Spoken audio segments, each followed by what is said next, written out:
नमस्कार शेतकरी मित्रांनो जामदार रेशीम उद्योगमध्ये आपलं स्वागत आहे। तर शेतकरी मित्रांनो, तुम्ही ही बघू शकता, ही आळीची विष्ट आहे। तर आता आळीची जी विष्टीचा जो कलर आहे तो कलर पूर्णचा बदलायला लागलेला आहे। आता थोडीशी हिरवा कलर व्हायला लागलाय आणि अगदी सरळवर अशी लेंडी यायला लागली, म्हणजेच की आळीचं जे पोट आहे ते पोट बऱ्यापैकी भरत आलेलं आहे। त्यानंतर आळी 2 ते 3 फिडिंग खाऊ शकेल असं ह्या विष्टीतून आपल्याला समजतंय।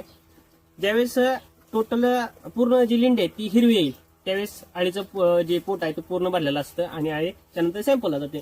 तर आळी सॅम्पलवर जाण्याच्या अगोदर आपल्याला काही काळजी घ्यावी लागते। ते तुम्ही अशा पद्धतीने इकडे बघू शकता की आपण हे जे कप्पे बांधलेले आहेत, बरेच शेतकरी कप्पे बांधत नाहीत, तो त्यांचा प्रश्न आहे।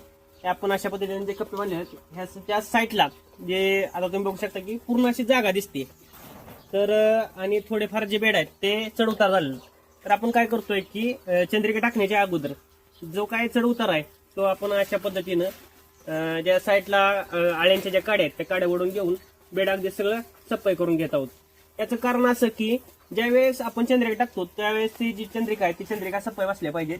आणि चंद्रिका जर सफाई बसल्या तर जी आळी सॅम्पल आहे ती सुरुवातीला साईडला येऊन तिला फाउंडेशन करण्यासाठी जागा शोधत असते।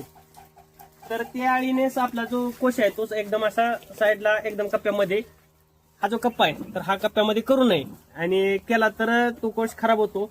थोडासा त्याचा जो कलर आहे तो पिवळसर अशा पद्धतीने दिसणार आहे। तर तो आपल्याला डागाळ कोशामध्ये घ्यावा लागेल। ह्यासाठी आपण प्रिकॉशन घेतो की ह्या ज्या सर्व काड्या आहेत त्या काड्या जे साईडनं अगदी थोडीशी जी जागा राहिली ती जागा पूर्ण भरून घेत आहोत आणि आपला जो बेड आहे तो बेड सफाई करत आहोत। ज्यावेळेस हा बेड सफाई होणार आहे त्यावेळेस आपली चंद्रिका सफाई बसणार आहे आणि आळीला जी सॅम्पल आलेली आळी ती आळी वर जाण्यासाठी तिला खूप मदत होणार आहे आणि त्यामुळे आपला जो कोश आहे तो पाण्यातही होणार नाही।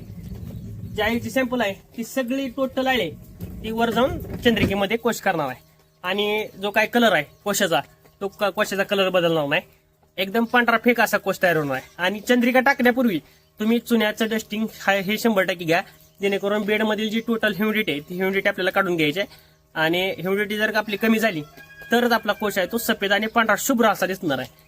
तर धन्यवाद शेतकरी मित्रांनो, अशाच नवनवीन माहितीसाठी तुम्ही जामदार रेशीम उद्योगला फॉलो करा, लाईक करा, शेअर करा, सबस्क्राईब करा आणि आपल्या रेशीम उद्योजकाला सपोर्ट करा।